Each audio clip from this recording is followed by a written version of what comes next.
Muchas gracias. La segunda mesa de esta sesión está dedicada al diseño del programa.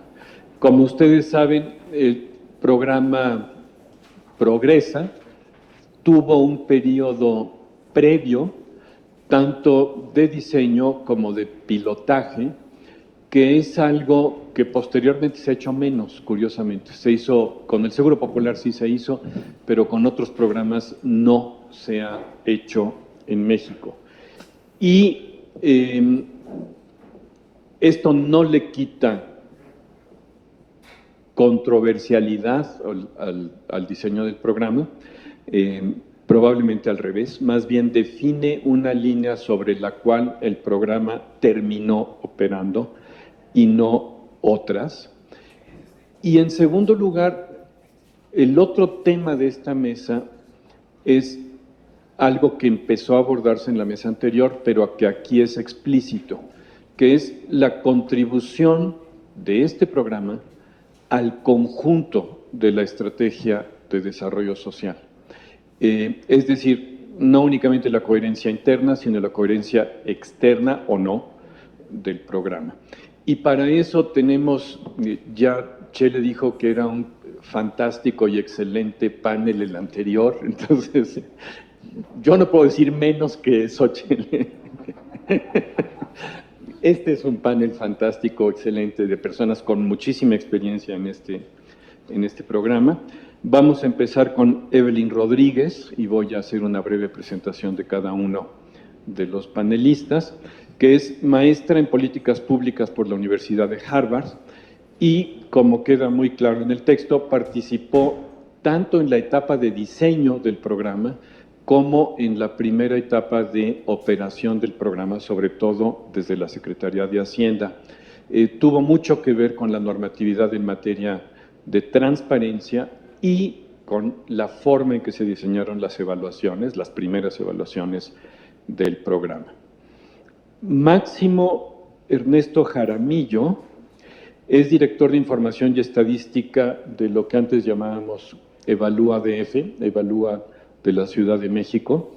Es candidato a doctor en Sociología por el Colegio de México y economista de la UDG. Entre sus líneas de trabajo están las percepciones de pobreza y desigualdad, la legitimidad de la política social, entre otros temas. Julio Volpinic es doctor en Ciencias Sociales por el CIESAS, es profesor investigador del Colegio de México y ha estado involucrado en el estudio de este programa desde 1998. De hecho, Julio, y de este programa, y de la política social desde mucho antes, sí, pero de este programa desde 98. De hecho, fueron Julio y José Gómez de León los que en 98 nos invitaron a evaluar el programa por primera vez. Y Daniel Hernández, que es maestro en salud pública por la Universidad de Emory y doctor honoris causa por la Universidad Mesoamericana. Fue director general de Planeación, Evaluación y Seguimiento del programa de Progresa, justamente, de 97 a 2000, y coordinador nacional de Progresa en 2000 y 2001, y de Oportunidades después, en otro periodo, de julio a diciembre de 2012. De la misma manera que en la mesa anterior, vamos a tener una primera presentación de cada uno de ustedes de 10 minutos y después regresaremos a hacer un diálogo en la mesa y después con ustedes. Entonces, por favor, Evelyn, si eres tan amable. Bueno, muy buenos días a todos. Muchas gracias a Coneval, siempre por su hospitalidad, aún en el marco de austeridad de la 4T. Se agradece el cafecito y todo lo que hay afuera. No, eso ya lo percibimos, pero bueno, hubo un esfuerzo y se agradece muchísimo. Yo además, bueno, les agradezco, creo que aparte de lo que comenta Rogelio, estas oportunidades para reencontrarnos, personas que hemos estado a lo largo de toda la vida del programa, de diferentes formas, y eso, bueno, siempre es muy grato reencontrarlos a todos, y también por eso muchas gracias. Yo quiero a lo mejor un poco empezar por donde comenzó Rogelio y decir que estamos en un contexto diferente a cuando se inició este libro. Y yo quisiera aquí, y lo voy a reflexionar al final, someter a consideración de Coneval que el libro tuviera o un anexo o un apéndice o una nota adicional en términos de, bueno, este esfuerzo, cómo puede contribuir a la discusión actual de las políticas públicas.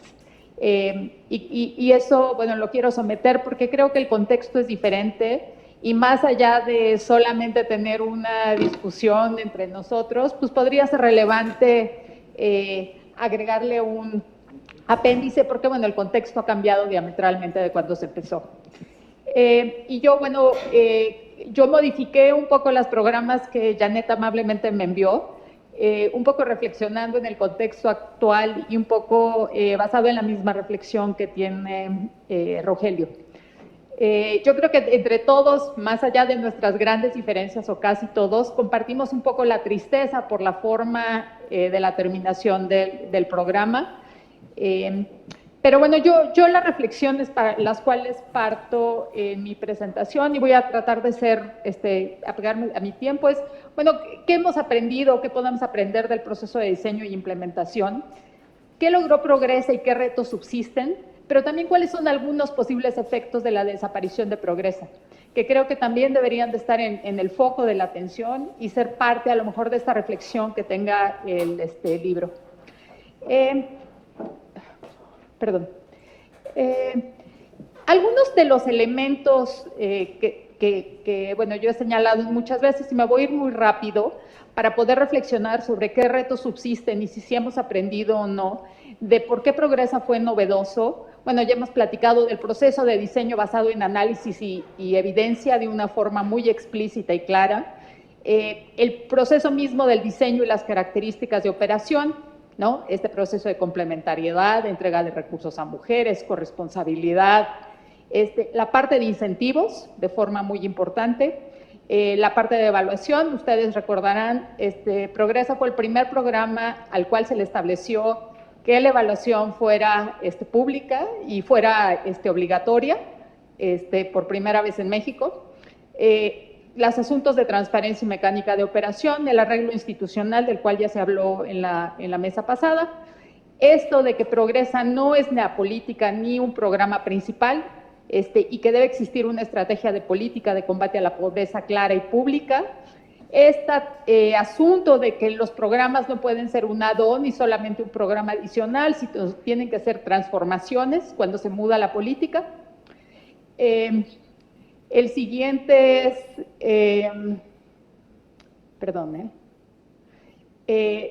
y en México yo creo que de forma importante, la razón por la cual fue muy provocadora hace 20 años, fue que esto fue una transformación de política social y combate a la pobreza y de instituciones y programas, que abarcó mucho más que Progresa. Fue la sustitución de las transferencias universales vía programas alimentarios, la transparencia y difusión de las motivaciones del programa como nunca se había publicado de forma explícita ni se había sometido tanto al Congreso como a la opinión internacional, las motivaciones, las reglas, las fuentes del financiamiento. De forma tercera, y quiero retomar este punto ahora al final, es la entrega directa a beneficiarios sin intermediarios, ¿no? Más allá de este mecanismo de intermediación que se platicó la vez pasada, nunca se sujetó la entrega de los recursos de los beneficiarios ni la selección a la opinión de un tercero, digamos, de forma que fuera subjetiva, ¿no? O por lo menos, de hecho, y también esta parte de hacer públicas las fuentes y los resultados de la evaluación. Perdón, creo que como ven no soy muy hábil en esta. Ok. Bueno, algunas de las premisas del diseño, ya lo platiqué, lo de la estrategia de combate a la pobreza. Otro supuesto básico es que sí debería haber políticas amplias de salud y educación como pilar para el capital humano, pero que los pobres no se benefician integralmente de las mismas. Ya lo platicamos, no es suficiente tener acceso o aún tener las políticas, necesitamos políticas dirigidas. asuntos de que no había problemas de acceso físico a alimentos, sino había problemas de ingreso, la falta de cultura preventiva en salud en los hogares, que afectaba de forma importante a estos grupos, y la necesidad de tener programas alimentarios que pudieran, programas adicionales que construyeran una política integral de combate a la pobreza, que estuvieran integrados por apoyo a la oferta de salud y educación, también infraestructura social básica, oportunidades de empleo. De forma fundamental, el programa, para cumplir sus objetivos, requería que hubiera condicionamiento real, pero que también hubiera acceso efectivo a servicios de calidad y relevantes de salud y educación, que tradujeran este condicionamiento en mejor y mayor capital humano y también un cambio en las actitudes de riesgo. Y que el mayor capital humano solo se podría traducir en mayores ingresos laborales si las familias tenían incentivos y condiciones de participación creciente en el mercado laboral, si existían oportunidades de empleo y también si el mercado premiaba con mejor salario el mayor capital humano.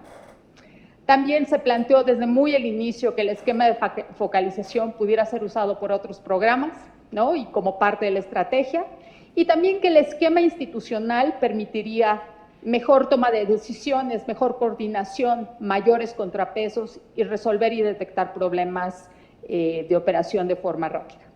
Y también de forma importante que la evaluación retroalimentaría el diseño de Prospera y de otros programas. Las preguntas después de 20 años, para un poco reflexionar qué aprendimos, y yo creo que todos en parte de los que estamos en esta reunión somos tanto responsables de la parte de éxito como responsables de las fallas que ha tenido el programa o, digamos, de los retos que ha enfrentado el programa, todos desde nuestras respectivas trincheras. Creo que la pregunta más clara que ha guiado es si la asistencia de los beneficiarios a servicios de salud y educación ha mejorado su capital humano y ha modificado sus actitudes de riesgo. Creo que sobre eso hemos tenido amplia literatura, que sí hay efectos significativos y atribuibles al programa. Sin embargo, el resto de las preguntas que yo me planteé dentro de mi capítulo no tienen respuestas tan halagüeñas. Primero, la respuesta: ¿ha existido acceso efectivo con eficiencia, efectividad, calidad y pertinencia a los servicios de salud y educación para todos? La segunda, ¿hemos tenido estrategias sociales y de combate a la pobreza claras? Tercero, ¿el rol de POP ha sido claro en esa estrategia? Cuarto, ¿los otros programas han sido claros? ¿Los programas han sido consistentes conceptual y operativamente? ¿Cuáles han sido los incentivos que ha generado el programa de permanencia, de participación laboral, de contrapesos? ¿Los cambios al POP han estado basados en trabajo analítico, evidencia y evolución y diagnóstico? ¿El diseño y continuación de otros programas se han basado en esta misma experiencia de POP, de trabajo analítico, diseño, evidencia? Prospera y Coneval de verdad han retroalimentado y apoyado el diseño y focalización de otros programas. ¿Ha mejorado la coordinación institucional en materia de combate a la pobreza y desarrollo social? Y dos últimos que están fuera, digamos, del espectro de las instituciones es si mejoró el crecimiento económico y si el mayor capital humano se ha traducido en mayores ingresos. Cuando uno ve en retrospectiva estas preguntas, y yo he sido una gran crítica de muchos de los cambios que se le han hecho al programa en estos años, creo que la mayoría no son respuestas muy halagüeñas. Y eso yo creo que para los detractores del programa no quiere decir que el programa haya estado mal diseñado. Quiere decir que el conjunto institucional no ha funcionado de manera adecuada, pero también creo que muchos de los elementos del programa no se detectaron, no se hicieron evidentes a tiempo y tampoco se resolvieron. Entonces, creo que ahora, en el contexto actual, y solo los voy a señalar a manera de preguntas, es ¿cuáles de todos estos retos subsistentes? Pero estás hablando de las respuestas y tienes proyectadas las preguntas, no tienes una diapositiva. Ahí está. Gracias, Julio. A ver,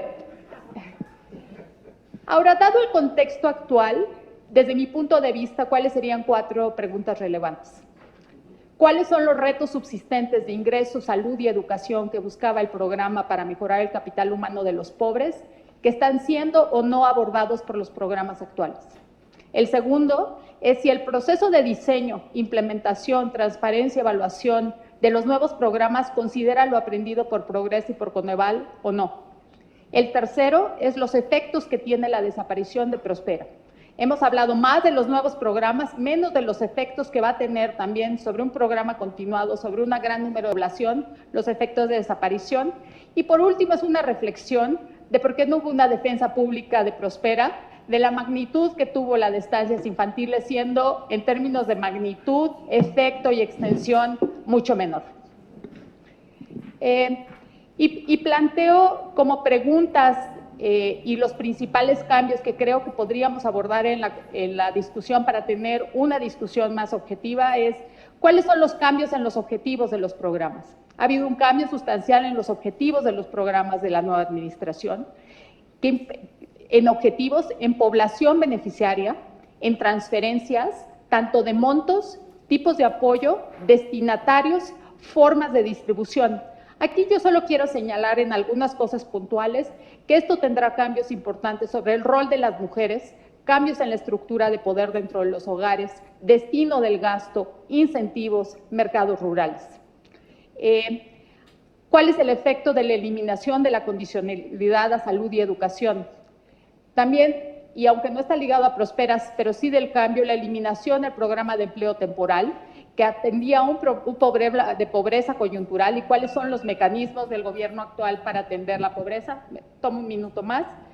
Los cambios en el esquema institucional, se habló ya de transparencia en motivación, diagnóstico, selección de beneficiarios, operación y evaluación, en la integralidad de programas, y por último los cambios en responsabilidades por institución y nivel de gobierno y coordinación institucional.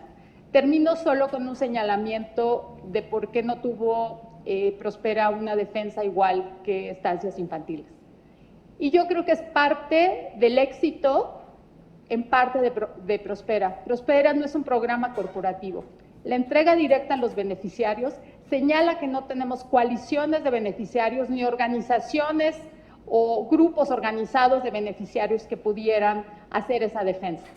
Eso es parte del diseño, pero creo que faltó que aquellos que cuidamos del interés público pudiéramos haber hecho una defensa en la misma magnitud que se hizo en estancias. Gracias.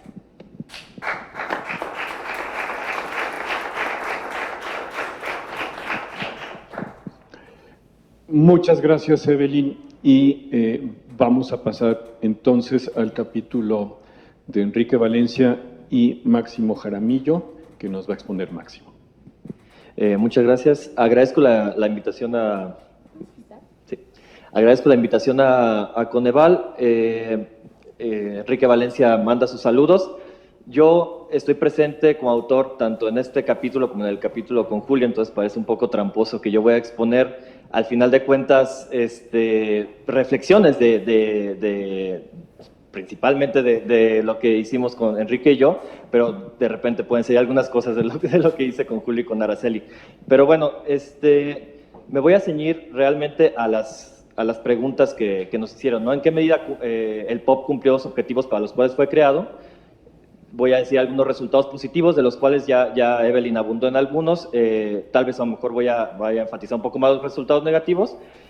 Por otro lado, las transferencias monetarias condicionadas y focalizadas contra las transferencias monetarias no condicionadas y universales era otra de las preguntas, y voy a hablar un poco de las ventajas que tienen los programas sociales como el POP, condicionados y focalizados, y las desventajas que tienen, ¿no? Bueno, sobre si cumplió los objetivos el POP o no para los cuales fue creado, entonces 5 resultados positivos.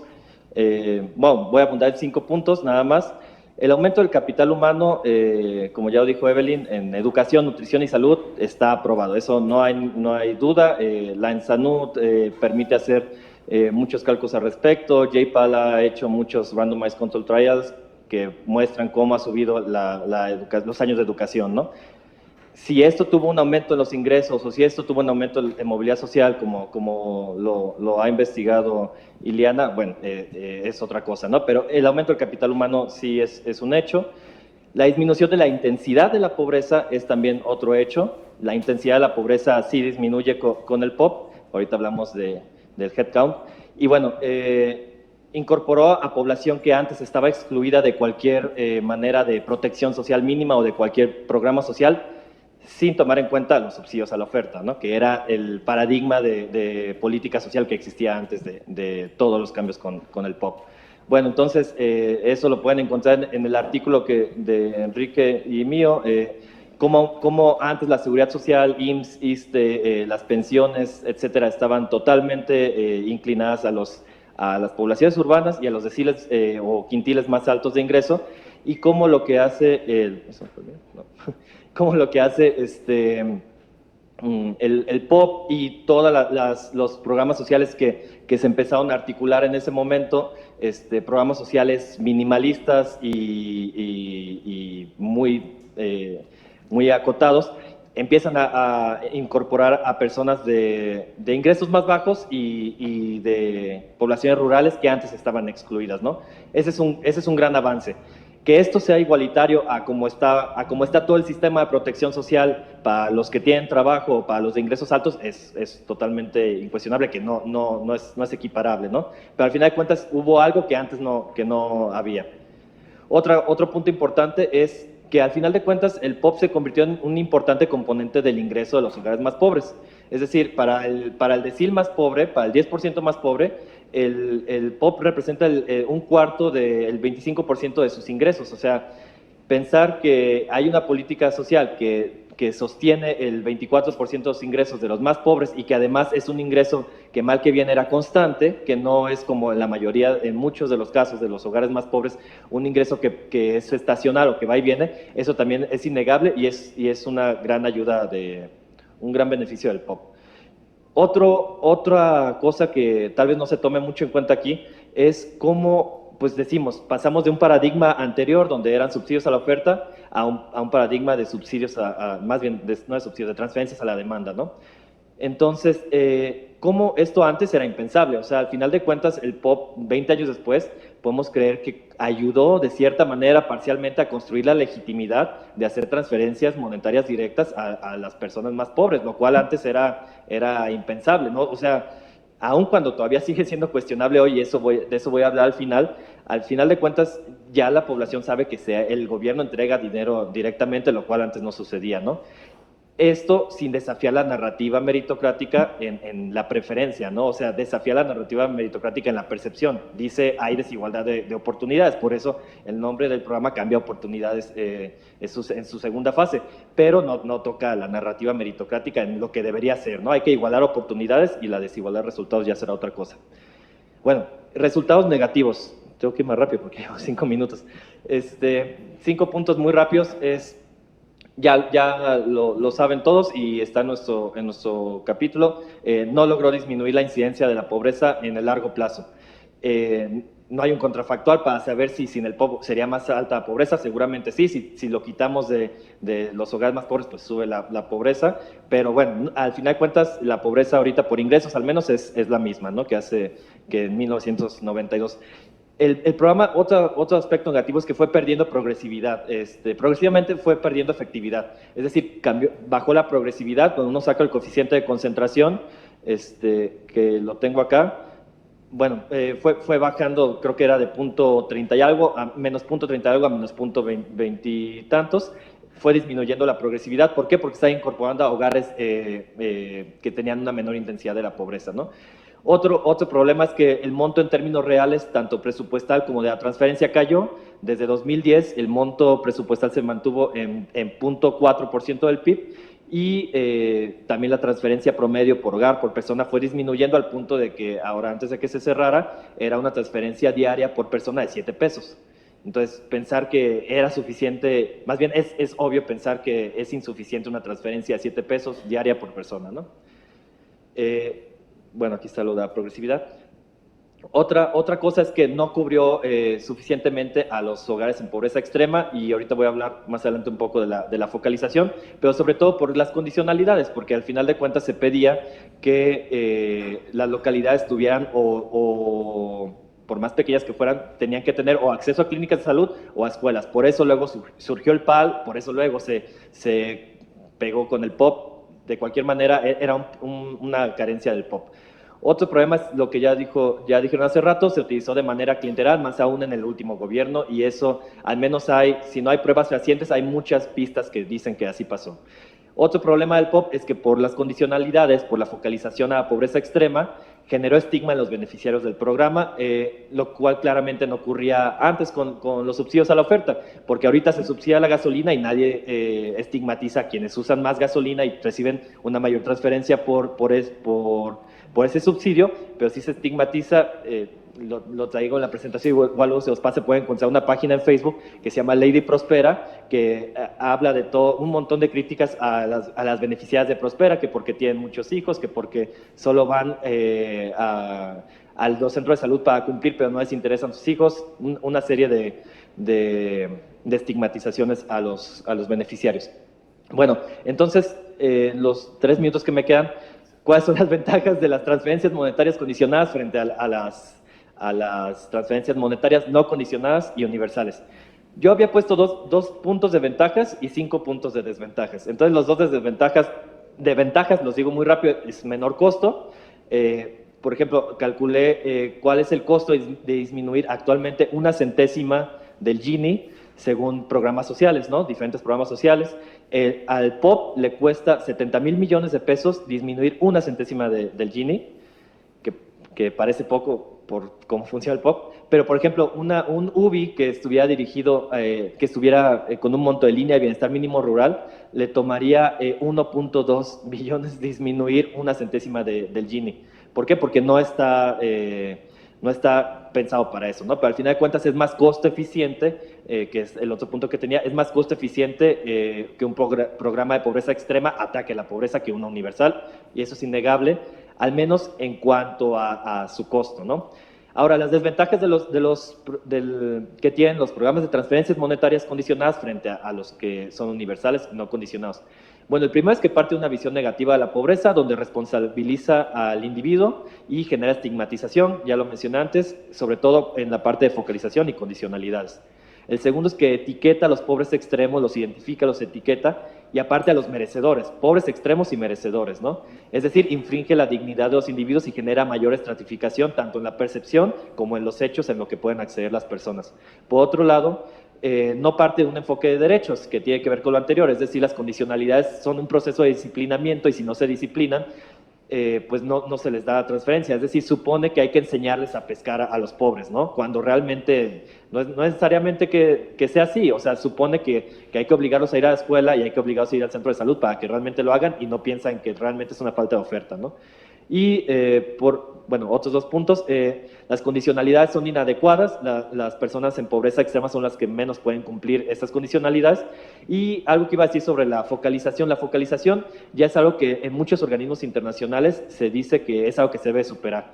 Un análisis de Development Pathways, que es esta organización que asesora a muchos programas como el POP a nivel mundial, hace un análisis del error de exclusión en un montón de países. Dice que el que tiene menor error de exclusión es en programas similares al POP, es Brasil, que tiene un 44% de error de exclusión, es decir, no alcanza el 44% de su población objetivo. Hay países como Ruanda que tiene un 97% de error de exclusión y México está con un error de exclusión del 54%, lo que desde hace año y medio dijimos en la ponencia con Julio Bolvini, que es casi aventar una moneda y si cae cara se le da la transferencia, si cae el otro lado no se le da la transferencia, ¿no? Es decir, la focalización es mala a nivel mundial, no es algo particular del POP, hay lugares donde es peor. Es por eso que tanto el reporte de Davos 2019 de Oxfam, como el Fondo Monetario Internacional, la OCDE, etcétera, dicen que es momento de pasar a las transferencias monetarias universales. Y más al rato digo algo sobre los nuevos programas. ¿Quieres decir así como un párrafo final? No, al rato agrego así, sí, gracias. Está bien. Muy bien. Julio, por favor, adelante. Préstame las preguntas. No, las tengo aquí anotadas. Bueno, las preguntas son, ¿cuánto y cómo cumplió el POP sus objetivos iniciales? En segundo lugar, ventajas y desventajas comparativas de las transferencias monetarias condicionadas y focalizadas versus las no condicionadas y no focalizadas, las universales o no condicionadas, que no es lo mismo.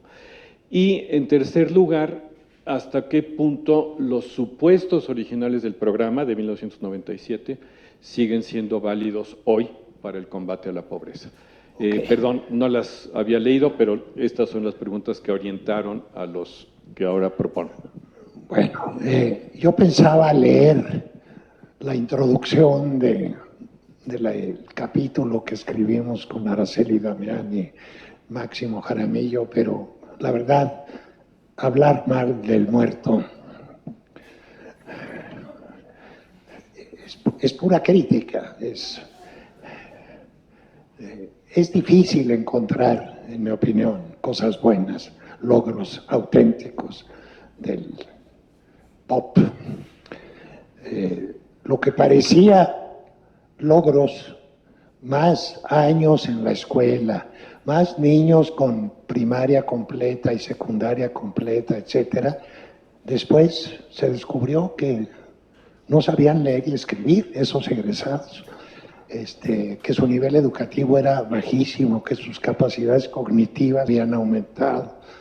Y en salud, quizá el único logro real es a los infantes, el cuidado del peso de los niños, el complemento nutricional, pero después quedaban abandonados esos niños con un programa, con un apoyo alimentario para el hogar bajísimo. Entonces las desigualdades que creaba son enormes. Entonces, los objetivos.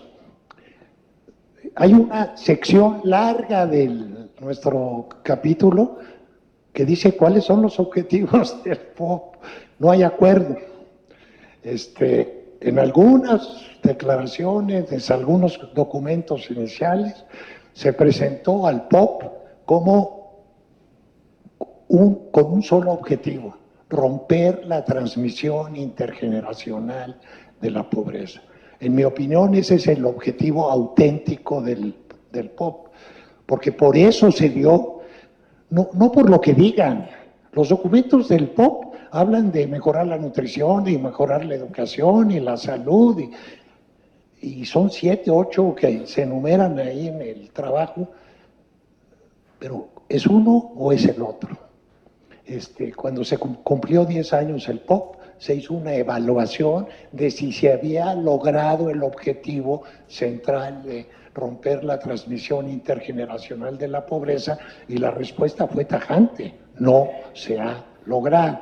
¿Por qué? Porque el POP partió, no Levy. Levy tenía muy claro, como lo acaba de decir Evelyn, que no basta aumentar el capital humano de los pobres, sino que tiene que haber crecimiento económico. Pero el diseño real de una política de lucha contra la pobreza que nunca existió, Evelyn, era el diseño. Yo hago el programa y supongo que va a haber una política integral. No existió, no hubo crecimiento económico, y entonces el resultado real es que los jóvenes egresados del POP, con becas de 9, 10 años, en algunos casos hasta 11 becados, no pueden insertarse en el mercado de trabajo. En el artículo argumentamos que se le olvidó una cosa a Levy, que la educación es un bien posicional, no es un bien absoluto. Importa mucho la situación lo que dijo Hirsch, el concepto de bienes posicionales, se les olvidó. No importa mi nivel absoluto cuando estoy en la cola para conseguir empleo, sino cómo compara mi nivel educativo con el que está atrás de mí y sobre todo con el que está delante de mí en la cola. Entonces, aunque aumentó el nivel absoluto, el nivel relativo no aumentó, el resto de la población rebasó con mucho los niveles que estaba alcanzando en el POP, y entonces el objetivo no se logró. Y los objetivos particulares tampoco por ese problema. Nos vendieron la idea y muchos la compraron. La mayor parte de los autores del libro que hoy presentamos, bueno, que no existe el libro, pero bueno, algún día existirá, la mayoría creyeron que efectivamente focalizar es lo racional. Tenemos pocos recursos, vamos a dárselos a los pobres extremos. Y se les olvidó que antes de que arrancara el Progresa, ya había una literatura enorme, entre ellas un librote del Banco Mundial, que se llama Public Spending and the Poor, donde escribe Sen, Amartya Sen, escribe Francis Stewart y se me olvidó su coautor, el de Ajuste con Rostro Humano, Córnea, y otros capítulos que demuestran que la focalización no funciona. Entonces ahora Máximo dice, no funciona, es lo que encontramos en nuestro capítulo, que los errores de exclusión y de inclusión son gigantescos. Y no tiene razón Mónica, en mi opinión, Mónica Orozco, cuando dice que muchos de los errores de exclusión fue porque el presupuesto es insuficiente. No, la población cubierta por el POP es igual, casi, hay una diferencia de 500,000, a la población en pobreza extrema según el Coneval. De tal manera que la asignación presupuestal alcanzaría, si no hubiera errores para cubrir a toda la población. Entonces sí son errores. Y otra manera de demostrar que sí son errores es viendo lo que pasa en el medio rural, donde los errores de inclusión son gigantescos y también hay errores de exclusión en un medio que está prácticamente cubierto en su totalidad. Entonces, este argumento de que no se puede en los hechos hacer funcionar bien la focalización derrota el argumento a favor de las transferencias focalizadas y deja el camino para las transferencias universales que han funcionado muy bien, las que se han implantado en México. La transferencia a adultos mayores en la Ciudad de México funcionó de maravilla, eran todos, excepto los autoexcluidos, que no les interesaba. Yo, por ejemplo, no estoy inscrito en el programa de adultos mayores de la Ciudad de México porque no lo necesito y me parece injusto abusar de un programa universal que no necesito. La validez de los supuestos del programa. ¿Cuáles son los supuestos del programa? El supuesto fundamental es: si aumentamos el capital humano de los pobres, van a dejar de ser pobres. Falso. Esa es la teoría ingenua del capital humano. Aumentar el capital humano de los pobres solo sirve siempre y cuando haya empleos para esos que han aumentado su nivel y siempre y cuando el nivel posicional, el nivel educativo de esos pobres esté al nivel de la sociedad en su conjunto y no siga siendo el más bajo. También había muchos, lo que llamamos, en el artículo hablamos de 4 errores de Levy. El primero fue suponer que los pobres dedican el 80% de su ingreso a alimentos. No tenía datos, tenía solamente la ENIC de 84 y no había manera porque no había gasto en alimentos captado o por lo menos procesado en la ENIC y no podía calcular el coeficiente de Engel. Entonces se basó en Lipton, en Michael Lipton, un dato que da para África. donde dice Michael Lipton que el coeficiente de Engel es de 0.8. En México nunca ha sido así, nunca ha sido mayor de 0.5. Y entonces le añadió a su línea de pobreza, al costo de los alimentos, 25%. ¿Cuál es el resultado? Que encontró pobres en el medio rural y muy poquitos en el medio urbano. Mientras más baja es la línea de pobreza, más se ruraliza la pobreza. Entonces se diseña un programa para el medio rural. Y después, porque dimos la pelea, y organizamos un foro que se llamó el Foro La Pobreza Ignorada, donde invitamos a Rogelio Gómez Hermosillo y convencimos al nuevo gobierno de Fox de ampliar el programa a las ciudades. Los otros dos errores, el segundo, ¿cuál era el segundo error? Ya se me olvidó, porque ya me tienes aquí presionado por el tiempo. Pero el cuarto error que acabo de descubrir hoy es el más importante. Tengo 75 años, no soy un jovencito como tú para que te burles de mí. Entonces se me va de repente el avión, no creas.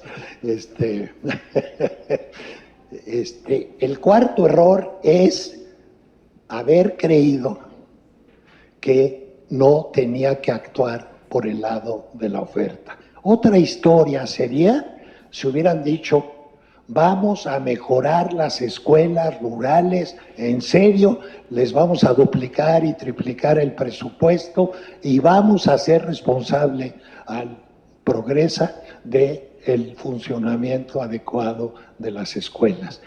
Si no aprenden nada en la escuela, no sirve nada que asistan. Y la tercera pregunta, los supuestos, ¿no? Lamentablemente ya se nos murió el POP, ya no podemos seguirlo criticando, pero tampoco podemos seguirlo mejorando. El programa que lo sustituye, ya con eso voy a terminar, Agustín, que es becas, nada más becas. Es un programa absolutamente precario. Aparentemente van a usar el padrón del Prospera con todos sus errores de focalización. El censo ese que dicen que están haciendo no existe, y lo único que les puede decir el censo es si hay jóvenes en edad educativa que vayan a la escuela, pero no les puede decir si son pobres extremos o no. Pero no han universalizado esas becas de 800 pesos, no son para todos los niños del país.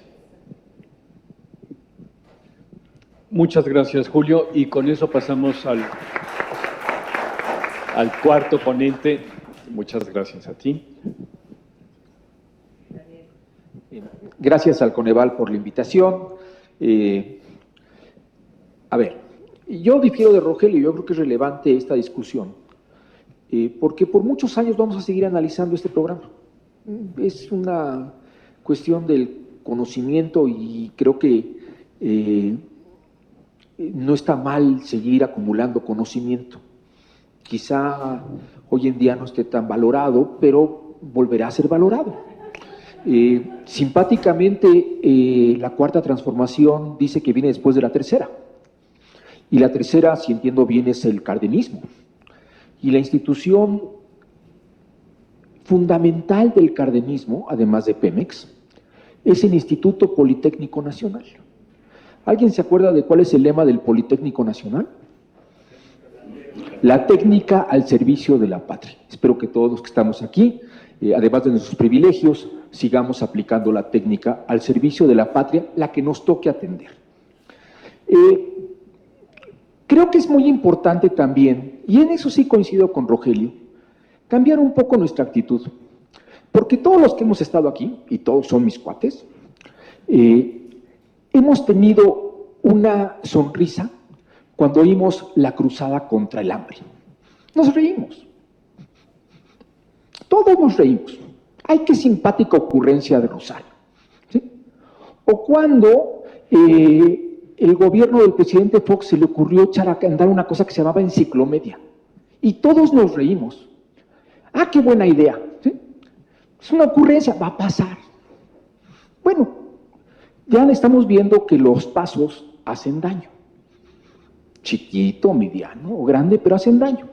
En eso deberíamos entonces ser un poco más responsables y quizá enfadarnos un poco más cuando escuchamos ocurrencias como las que estamos escuchando o como las que hemos escuchado. Tampoco nos alarmemos, ¿eh? La política social desde hace décadas está llena de ocurrencias como estas que estamos viendo o como las que hemos visto durante los últimos 30 años. ¿Cumplió el PAP con sus objetivos? Yo digo que sí. ¿Todos? No. ¿Ayudó que hubiera paridad de género en la educación? Sí. En el año 2000 hubo paridad de género en la educación. ¿Aumentó la asistencia escolar? Sí. ¿Disminuyó la desnutrición infantil? Sí. Y ahorita voy a regresar sobre ese tema. ¿Fue eficaz en la entrega de apoyos a las familias? Sí, sí fue eficaz. ¿Tuvo un enfoque progresivo? Yo tengo, ahora sí que me permiten, unos datos distintos, ¿sí? Y me baso en los que saco de las tablas que hace John Scott, ¿no? Y los parámetros son menos 0.45, menos 0.50, una cosa por el estilo. Por supuesto, después de eso, el más cercano tiene menos 0.3 y el que sigue va a menos 0.2, ¿sí? En progresividad.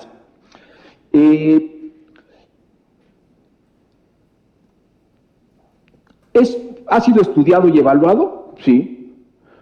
Este Coneval es en parte resultado del esfuerzo que tuvo Progresa en establecer una medición amplia de la pobreza en México cuando nada más teníamos una que era la de julio de sus años en Coplamar, ¿no? Nos permitió, bueno, estaba la del INEGI que estaba ahí medio discutida por muchos, pero nos permitió formar grupos de trabajo para medir la pobreza, ¿sí? No fue utilizado políticamente. Yo sí no creo que haya sido utilizado políticamente, a pesar de lo que diga Rogelio. Si hubiera sido utilizado políticamente, eficazmente, no hubiera pasado las cosas que pasan, ¿no? Veníamos de intervenciones protosociales, no tengo otra palabra, de corte de subsidios universales. Evelyn y yo trabajamos mucho, yo la vi a ella transformar los subsidios universales en otras cosas, ¿no? Que eran terriblemente regresivos. Fracasó en que no logró atraer una política territorial. A pesar de la existencia del Coneval, yo sigo pensando que no hay una política de evaluación en el sector público mexicano. Sí, a pesar del trabajo de todos ustedes, mis colegas, no creo que lo haya, ¿sí? Y cosas que me siguen sorprendiendo. Si nosotros cuando calculamos las becas de Progresa, tardamos como 6 meses. Debíamos ser terriblemente ineficientes, me imagino, en aquel momento. Pero yo cada vez que pregunto, ¿y a quién se le ocurre que son 800 pesos? ¿Y a quién se le ocurre que son 1,000 pesos? ¿Y a quién se le ocurre que son 3,100 pesos? ¿Y a quién se le ocurre? No hay cómo. Es más, yo traté de volver a calcular los montos de las becas de Progresa y no encontré los archivos que deposité en el programa con un acta. ¿Sí? Es decir, me consta que se calcularon, Mónica y yo los calculamos en su momento. No logramos eso. Segundo, ¿las condicionalidades funcionan o no funcionan? Bueno, yo creo que permitieron impulsar la demanda, no cambiar la conducta. Esa es otra cuestión totalmente distinta. Yo soy epidemiólogo. Aquí hay epidemiólogos mucho mejores que yo, seguramente. Pero yo sí he aprendido 2 cosas. Uno puede meter el impuesto al tabaco y el impuesto al tabaco va a tener un efecto inmediato, que es baja el consumo de tabaco. Uno retira el impuesto al tabaco y la evidencia internacional demuestra que vuelve a subir el consumo de tabaco. Si los cambios de conducta, y eso estudia la epidemiología hoy en día muchísimo, no solamente responden a un primer impulso a la demanda, sino tienen que ver con el trabajo de otros sectores. Yo sí creo que los otros sectores no supieron aprovechar la oportunidad que tenían al tener un incremento en la demanda de sus servicios. Sí hubo cambios importantes, difiero del dato que tiene Julio, porque por ejemplo las telesecundarias, ahora estudio secundarias, crecieron de 9,000 a 14,000 en el periodo de más intenso trabajo de Prospera. Y cuando empezamos a ver que había fronteras a la demanda de la educación media superior en las áreas rurales, se amplió la oferta en áreas rurales en algo así como unos 4,000, como unos 5,000 servicios, insuficientes, claro, insuficientes, pero sí hubo un esfuerzo por compensar la demanda. Suficiente porque los dos sectores primordiales, siguen funcionando con una dinámica, y ahí coincido plenamente con todos mis colegas, que no ha podido entender que la equidad y la inclusión tienen que estar incluidos en el trabajo de manera diferenciada, ¿no? Yo creo que hay focalización, siempre hay focalización. Es decir, que el joven es construyendo futuro, esté en Tabasco, esté en Chiapas, y esté en Veracruz, ¿sí? Pues soy demógrafo de oficio también, ¿sí? De oficio. No me hace mucho sentido desde el punto de vista de la estructura demográfica de los jóvenes de México. No veo cómo, pero hay un esfuerzo de focalización. Ahí se dirigieron los recursos, malmente, bienamente, pero hay focalización, ¿sí? La pregunta es, ¿bajo qué criterio focalizamos en su momento? Y creo que esa es una discusión que nunca vamos a podernos poner de acuerdo con Julio, ¿no? Ya después de 20 años ya me di cuenta que no lo voy a lograr, creo que yo seguiré diciendo que tiene algunas ventajas. Lo que es muy grave es la tercera pregunta. ¿Qué va a pasar? ¿Qué supuestos son válidos y qué se está violentando en este momento? Bueno, a mí realmente cuando pienso que están cerrando el IMSS, pónganle la conclusión que quieran, yo crecí con el IMSS Coplamar, Julio conoce muy bien Coplamar, y el IMSS Coplamar era la joya de la corona de la equidad del Instituto Mexicano del Seguro Social, subsidiado por todos nosotros que pagamos cuotas al IMSS. Era un servicio que se daba a las poblaciones rurales y lo están cerrando, ¿sí? Esa es una decisión, creo, muy desafortunada, porque creo que esos servicios eran fundamentales. Atienden a 3,600 comunidades rurales con 56 hospitales, son un montón, un par de millones de mexicanos. Creo que sí siguen siendo válidos muchos de los supuestos. Uno, que la política social es importante, creo que todos estamos de acuerdo. Dos, que la transparencia es importante. Tres, que hay que cuidar el uso político de los recursos públicos, sí, sigue siendo válido, ¿sí? Cuatro, que hay que buscar a las poblaciones que más requieren los apoyos, sigue siendo válido. Cinco, que las becas siguen siendo importantes para compensar una serie de limitaciones que tienen los jóvenes, sí, siguen siendo válidas. Lo que es delicado es que, a pesar de las toneladas de estudios que dicen que dar becas a todo el mundo no tiene ningún efecto sobre la permanencia y la continuidad y el logro académico de los estudios, nos vayamos a gastar un dineral en becas para todos. Ese es el problema, ¿sí? La salud preventiva sigue siendo necesaria y termino con esta idea. Cada nacimiento es un evento independiente. Verdad de perogrullo, pero cada nacimiento es un evento independiente. Si ustedes retiran los subsidios a un paquete alimenticio a través de un complemento de alimentación probado, demostrado, etcétera, etcétera, ¿sí? Lo que va a suceder, y no sustituyen eso con nada, lo que va a suceder es que los nuevos eventos van a quedar descubiertos. Y al quedar descubiertos esos eventos, la reducción de 50% en la desnutrición infantil, salvo que encontremos algún mecanismo de compensación distinto a ese, va a volver a subir, espero que no a los niveles que teníamos hace 20 años, pero van a volver a subir. El ejemplo no es exactamente el de las vacunas, pero es muy parecido al de las vacunas. Ustedes retiran vacunas, los eventos que no están cubiertos van a tener sarampión. Digo que no son iguales porque hay coberturas de manada que tienen un efecto distinto, ¿sí? Pero los suplementos tienen esa función. Ahora, ¿cuál fue el gran error de oportunidades? Y con eso cierro. Y gracias, Agustín, por darme 2 minutos. no desarrollamos una política de desarrollo infantil que le urge a este país. Evelyn, déjenme usar la palabra, neció hasta que se cansó de eso, ¿sí? Neció. Y no lo logramos implementar en el sector salud, que es donde se debe implementar. Prospera en los últimos años hizo un cambio radical en eso, acercó al Federico Gómez y tiene un modelo bastante bien probado, creo yo, que podría ser utilizado para apoyar el desarrollo infantil temprano de los niños de México. Y ahí sí no hay investigación que no diga que es quizá la intervención de política social más importante que puede tener cualquier sociedad en el mundo. Muchas gracias.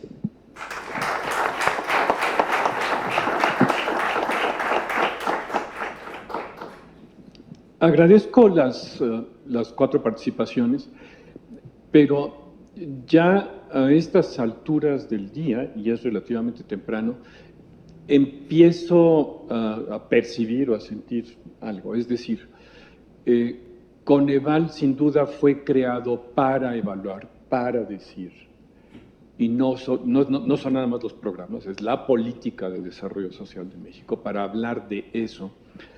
Pero el cambio que estamos viviendo es un cambio que nos rebasa con mucho.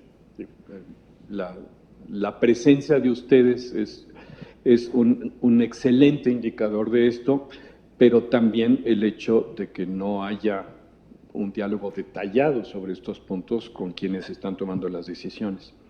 Entonces, creo que como un grupo mucho más amplio que Coneval hay que pensar también en una estrategia. La queja de Rogelio es válida, pero bueno, entonces decir estas cosas es muy importante, pero hay que ver qué más se puede decir a quién y cuándo, para que esto que creemos que es válido, aunque tenemos algunas diferencias, pueda ser tomado en cuenta de manera más clara y más amplia. Por lo tanto, yo me pregunto cuál puede ser esta estrategia. No tenemos una respuesta. Y quisiera pasar a hablar de cosas que sí se hicieron, algunas que funcionaron y quedaron escondidas, un poco como tu cuarto error, es decir, cosas que habíamos visto o que no habíamos tomado en cuenta de manera explícita porque estaban funcionando y no necesariamente pueden ahora darse por sentadas. En primer lugar, varios de ustedes critican la falta de una visión global, integral, completa de una estrategia de reducción de la pobreza. Y sin embargo, sí hubo, y esto me tocó discutirlo en detalle con Daniel en 99-2000, sí hubo una política de aplicación de programas compensatorios en salud y en educación para ampliar y mejorar la oferta en las zonas donde estaba operando el programa, que eran zonas de muy alta marginación, porque esos fueron los indicadores de localidad con los que inició el programa. En otras palabras, pues no habrá habido una estrategia general de reducción de la pobreza, pero sí hubo una estrategia de redireccionamiento del gasto gubernamental en actividades que eran complementarias con el programa, por lo menos al principio. Sin embargo, al mismo tiempo en que estábamos diciendo eso, el gobierno central, porque esa es la palabra, estaba perdiendo el control de una buena parte del gasto de educación y salud en los estados. Y por lo mismo, poco a poco, esa coordinación que al principio parecía muy obvia, fácil, etcétera, se fue haciendo cada vez más difícil. De tal manera que los responsables del programa en 2004, 5, 6 nos decían, el mayor desafío de oportunidades es que educación y salud trabajen junto con nosotros. Y muchas veces una distorsión sobre la cual llama la atención Evelyn, que era que PAL y oportunidades trabajaban en los mismos lugares, con estrategias totalmente distintas. De hecho, era un hecho forzado porque el sector salud decía que no podía dar el servicio de condicionalidad a las personas que estaban allí o a suficientes personas allí. En otras palabras, la exclusión de oportunidades estaba dado por eso. Entonces, sí, la coordinación, que fue un ejemplo de éxito, pero también fue un ejemplo de limitaciones muy fuertes. Y estamos en un contexto nuevo en donde Se habla mucho de universalidad, pero por lo pronto no sabemos si la va a haber. Es decir, no hay indicaciones claras, porque no hay información, de que se esté moviendo la política social hacia una universalidad clara, ni siquiera en los grupos objetivo que sí se mencionan. Es decir, jóvenes y adultos mayores que llevan, digamos, la prioridad explícita en el discurso, y por lo tanto, o mejor dicho, y sin embargo sí sabemos que se están dejando de lado grupos extremadamente importantes como los que menciona Daniel. Meche y yo siempre estamos hablando con gente que está trabajando en campo. Lo que está pasando en este momento, o lo que la gente dice que está pasando en localidades de Jalisco y de Veracruz, que son las que discutimos ayer, y perdón, de Jalisco y Puebla, sí, Veracruz, ¿no? Es grave, es decir, es grave en el sentido de que muchos jóvenes de secundaria o que están terminando primaria dicen que no se están suscribiendo al siguiente nivel, dicen que las muchachas están saliendo otra vez de la escuela para volver a planes tradicionales de fecundidad a los 13, 14, lo cual sería grave. Y la falta de este ingreso fijo, que ciertamente, digo, por más que digamos que no había dependencia, pero en algunos casos tenía que haber dependencia económica del PRO, cuando los otros ingresos de los hogares eran bajísimos o muy inseguros. Pero en esos casos sí, la situación de los hogares es catastrófica. Entonces, ante eso, el pronunciamiento de la CNDH ante las guarderías, que me parece correcto, pero probablemente debería hacerse de manera muchísimo más contundente sobre un programa que está dejando a muchos millones más de familias en una situación extremadamente difícil. Pero insisto, no hay una estrategia clara ahorita. Entonces, hay una segunda parte del panel que es retomar esto entre ustedes mismos para que sea más breve, unos 5 minutos, y después abrimos al público. Por favor, si quieren, pues vamos. Si quieres al revés, empiezo yo para que termine Evelyn, ¿no? A ver, tampoco se alarmen de que no hay una estrategia global. No ha habido una estrategia global en política social en los últimos 30 años. No es ninguna novedad. El sector social es muy caro, el sector social es supuestamente muy importante y el sector social es un huérfano. ¿Sí? Así de fácil.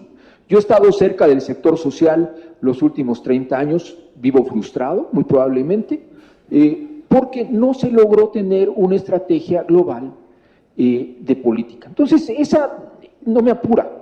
Lo que me preocupa es que había anclajes importantes que permitan, a pesar del vendaval, que las velas funcionaran, ¿sí?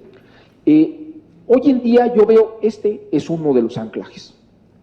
El Coneval es un anclaje, ¿sí?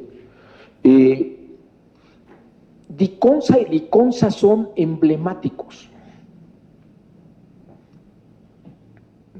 ¿Emblemáticos de qué? Diconsa es fundamental para atender desastres naturales. Totalmente de acuerdo. ¿Sí?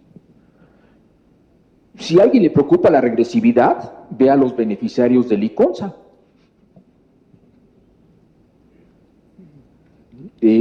Entonces, yo creo que tampoco critiquemos que no hay una estrategia. Le corresponde a la sociedad impulsar una estrategia como le correspondió a la sociedad impulsar una estrategia de democracia, ¿no? Como le ha correspondido a la sociedad de impulsar una estrategia de derechos de las personas. Esa es la chamba que tendremos que hacer. Yo tampoco satanizo al gobierno por no tener hoy en día una estrategia. No. Lo que me preocupa es que estos pilares que teníamos, que costaron muchos años desarrollarlos, el seguro popular, ¿sí? El IMSS Solidaridad, el IMSS Oportunidades, el IMSS Conasupo, el IMSS Progresa, como lo quieran llamar, estamos perdiéndolos. Eso es lo que es delicado. Y no va a ser fácil reconstruir esas instituciones. El IMSS Coplamar, que pasó a todo esto, tardó 15 años en establecerse. 15 años nos llevó establecer el IMSS Coplamar como una institución sólida. Ese es para mí lo que debería estarnos preocupando, más que, es decir, tienes razón que debe haber una política global pública, pero, y voy más al fondo, estamos desarmando todos los fondos del ramo 33, que costó mucho trabajo armar también. Empezamos el sexenio pasado destruyendo el FONE, bueno, destruyendo el FAE para establecer el FONE. Ya empezamos por el fondo más grandote, ¿sí? Y ahí viene el que sigue, es el de salud. Entonces, yo creo que el tema es un poco más grande, no es propiamente la Secretaría del Bienestar o como la quieran llamar, es esos instrumentos que costó mucho trabajo establecer, y voy a los fondos, ¿no? Que estamos en este momento en un proceso básicamente de recomposición de los mismos y que costó también mucho trabajo establecer. Entonces, en orden inverso pasamos a Julio.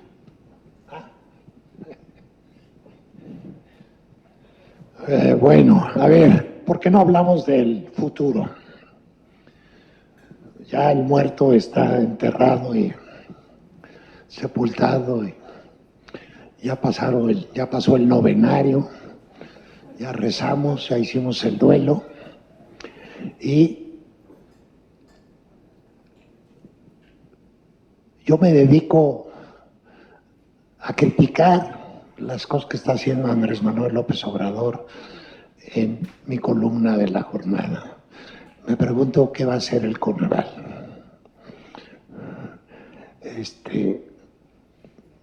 Si el Coneval es el Consejo Nacional de Evaluación de la Política de Desarrollo Social, ¿no tendría que actuar de oficio o tiene que esperar a que le pidan que lo hagan? Solo va a ser como el Ministerio Público, este delito no se persigue de oficio, solo es a denuncia. Creo que Evelyn sugirió que el libro tendría que ser prólogo. En ese prólogo debería ser escrito por Gonzalo y los consejeros del Coneval, y decir que hay un retroceso en cómo se están echando a andar los programas sin diseño previo, sin todo el cuidado. O sea,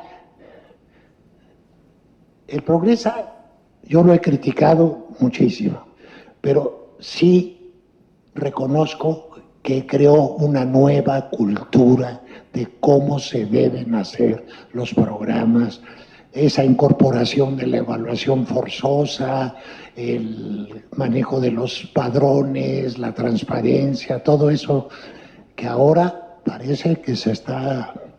Entonces, bueno, y también tendría que decir cosas que Araceli, Damián y yo hemos estado diciendo últimamente mucho, que dos de los programas más importantes en lo social del nuevo gobierno es pasar del welfare al workfare.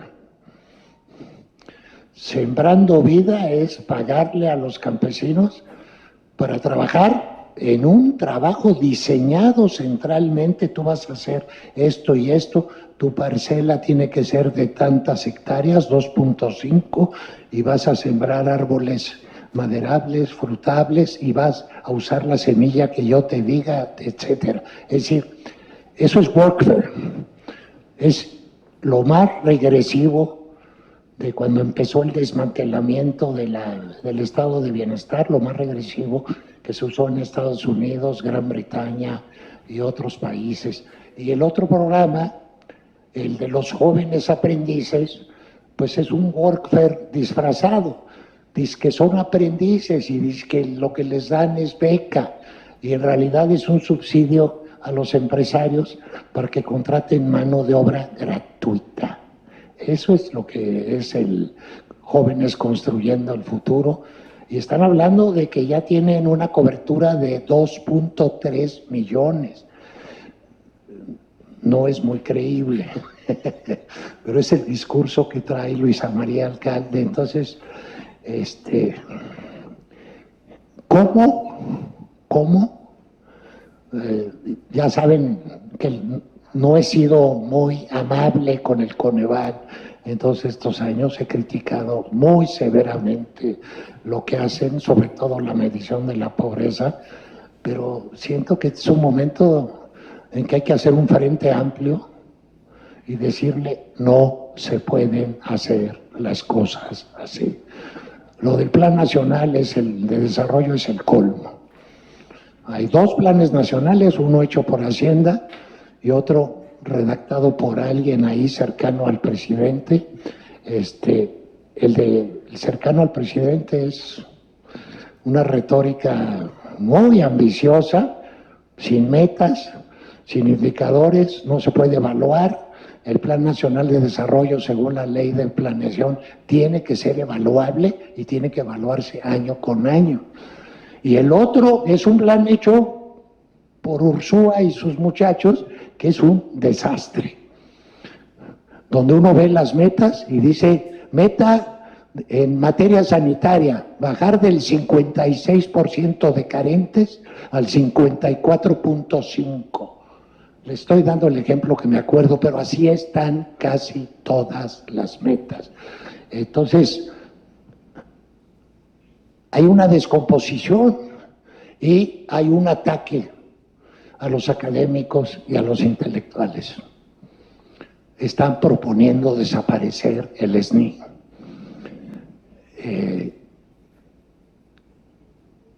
Ya estaba, al principio había dudas, pusieron una científica en el CONACYT, muy respetable.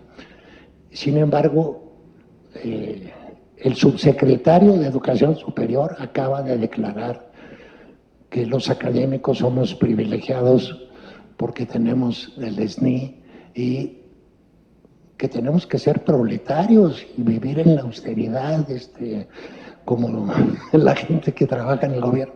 Hay un problema real. El sueldo del presidente de la República es menor al de muchos académicos en las universidades.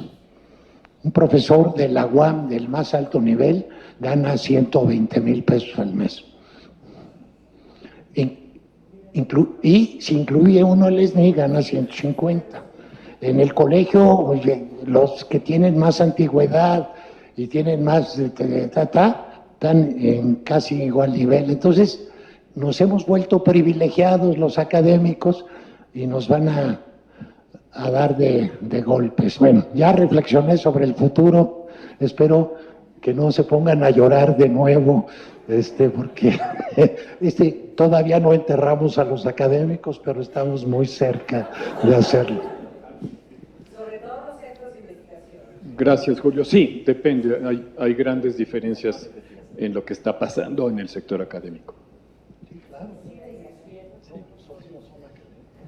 Bueno, igual, algo muy similar a lo que dice Julio. Yo estoy sorprendido por cómo algo que yo tenía como supuesto desde que empecé a acercarme al programa Prospera cuando estaba en la licenciatura hace 10 años, es que no sé, que había información transparente, que uno podía solicitar información a las autoridades, etcétera. Un montón de supuestos que ahorita ya se están cayendo y que al menos a mí no me había tocado que así fuera, ¿no? Por ejemplo, o sea, era tan transparente la información que, no sé, que por ejemplo esta discusión que ahorita yo decía hace rato y Daniel respondía sobre la progresividad del Prospera, pues es transparente, o sea, los datos de la ENIC están ahí en el INEGI, uno puede descargarlos, aplica lo del coeficiente de concentración con la misma metodología de John y resulta que sí cambió de menos 0.36 en 2004 a menos 0.28 en 2016, y eso no hay duda, o sea, eso no es un problema, pero eso no sabemos si vamos a poder seguir haciéndolo, porque hay ahora sí que dudas en muchos aspectos de la transparencia institucional en el futuro, ¿no? Unos apuntes nada más sobre lo que está pasando con estos cambios actuales en la cuarta transformación respectivos al Prospera. Una es que, a diferencia de todas las críticas que decimos aquí, pues el cambio, como decía Julio hace rato, no implica un tránsito al enfoque de derechos. O sea, de hecho es disminuir, quitarle componentes y dejar solo un pedacito del Prospera, peor, ¿no? La otra es que, por ejemplo, va a dejar fuera al menos la parte del programa de becas Benito Juárez para primaria y secundaria, que sigue siendo focalizado, y que a diferencia de la educación media superior, al menos en las reglas de operación dice que sigue siendo focalizado a la pobreza extrema. Pues deja fuera, como está dirigido solamente son becas, deja fuera el 15% de los hogares que no tienen niños y jóvenes en edad de estudiar o que no están asistiendo a la escuela, ¿no? Eso ya implica un golpe a la pobreza fuertísimo, ¿no? Como decía, continúa la focalización, en las reglas de operación dice que este componente está dirigido a línea de pobreza extrema por ingresos. Si uno saca los cálculos de lo que era el monto promedio anterior por hogar y lo que sería respecto a lo que hay en la NIC de la demografía de los hogares, pues y los 800 pesos por hogar, resulta que sería 32% menor la beca promedio, sobre todo quitando esto de la focalización, del enfoque de género que había para las becas para las mujeres, ¿no? Que es otra cosa que quería decir. También eso es terrible que se pierda ese enfoque de género. Y lo otro es, en la otra mesa hablaban de esto y yo decía ahorita, sobre la problemática de no poder acceder a la información. En una organización civil en la que participo, hemos pedido, igual que como decían hace rato Rogelio, los datos del censo de bienestar, la metodología, el avance, etcétera, tanto a Secretaría de Bienestar como a la Oficina de Presidencia, específicamente al Coordinador General de Programas Integrales de Desarrollo, a Gabriel Hernández, ¿no? Ambos dijeron que el otro actor tenía los datos. Se hizo una queja y acaba de salir, al menos a mí me llegó esto, de transparencia, la resolución por la parte de Oficina de Presidencia y el INAI valida que ellos no tienen los datos y que no hay más que proceder. No sé qué va a pasar con la parte de Secretaría de Bienestar, pero es una problemática amplia la que se viene en cuanto a algunos supuestos que antes teníamos en los que nosotros podíamos discutir, que había información, que sabíamos que al final de cuentas podíamos confiar en ciertas cosas que ahora no sabemos qué va a pasar en el futuro, ¿no? Entonces yo soy un poco más pesimista que Daniel, yo creo que sí está complicado el asunto y como decía Julio, creo que tal vez respondió un poco lo que decía Evelyn hace rato sobre por qué nunca hubo un frente tan fuerte alrededor de la defensa de Prospera como lo hubo de estancias infantiles, ¿no? Una, porque es tal vez menos vendible en términos de que sí se estigmatizaba a los beneficiados de Prospera y no tanto, por ejemplo, a las estancias infantiles, y por otro, no sé, tal vez puede ser que aquí nosotros nos seguimos peleando si la progresividad aumentó o disminuyó, pero al final de cuentas no salimos en un frente amplio para defender algo que se había ganado y que ahora ya se quitó, ¿no? Bueno, gracias. Muchas gracias y cerramos esta segunda ronda con Evelyn, por favor. Bueno, yo quería dividir solo rápidamente mis comentarios en algunas cosas que comentó en la primera parte Julio, en las cuales no solo difiero, pero sí puedo asegurar que no son ciertas, dado que sí fui una participante principal en el diseño del programa. El primero es que Progresa no se planteó como el programa que acabaría con la pobreza ni eliminaría la transmisión intergeneracional de la pobreza. Se dijo que sería un programa que contribuiría a que no se transmitiera intergeneracionalmente la pobreza a través de dos componentes, que era el apoyo al ingreso de los hogares en el corto plazo y la mejoría del capital humano de los pobres. En ese sentido, creo que hacer una discusión de si Progresa se hubiera podido o no sustituir por un programa universal o focalizado de ingreso es no considerar la importancia de disminuir las brechas en salud y educación entre los pobres y los no pobres. El segundo es que sí Progresa sí se planteó como parte de una estrategia. Todos los documentos públicos del programa, los cuales se pueden ver en las exposiciones de motivos de decreto del PED, traían claramente esta estrategia de combate a la pobreza y en los cuales sí se destinaron mayores recursos a apoyar la oferta de salud y educación. Y de hecho, si ustedes recuerdan, el componente de salud de Prospera se destinaba a la Secretaría de Salud para apoyar el incremento adicional de la demanda. Y eso hasta ahora, o sea, ese componente de salud, aparte de los suplementos alimentarios, siempre tuvo el objetivo de apoyar esta demanda adicional que se daba. Entonces, eso es parte.